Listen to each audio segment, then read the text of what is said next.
Antacid বলতে আমরা দু ধরনের জিনিস আমরা বুঝি, সেটা একটা হলো লিকুইড অ্যান্টাসিড আর একটা হলো প্রোটন পাম্প ইনহিবিটর বা ক্যাপসুল বা ট্যাবলেট।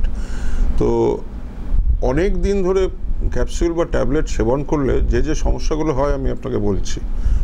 প্রথম কথা হলো অস্টিওপোরোসিস, হাড়গুলো ভেঙে যেতে পারে, বিশেষ করে বয়স্ক মানুষ যিনি বছরের পর বছর ধরে, অর্থাৎ 2 বছর 5 বছর 7 বছর, অনেকে 10 বছর 15 বছর ধরে এই প্রোটন পাম্প ইনহিবিটর খেয়ে আমাদের কাছে আসে।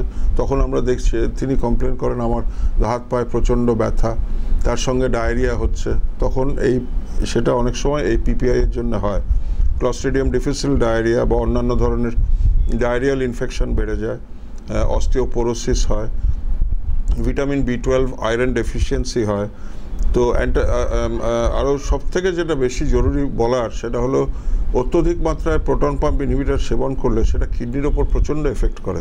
Acute kidney injury, tubular necrosis হয় কিডনিতে, তাছাড়াও নিউমোনিয়া হয়, পেশেন্টদের নিউমোনিয়া হয়।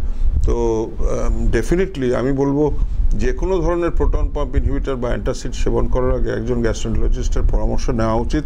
বিশেষ করে কতদিন তিনি খাবেন, কিভাবে তিনি খাবেন, একটা খাবেন না দুটো খাবেন, মিলের আগে খাবেন, সেই সমস্ত বিষয়ে বিশেষভাবে বলতে পারবেন একজন গ্যাস্ট্রোএন্টারোলজিস্ট।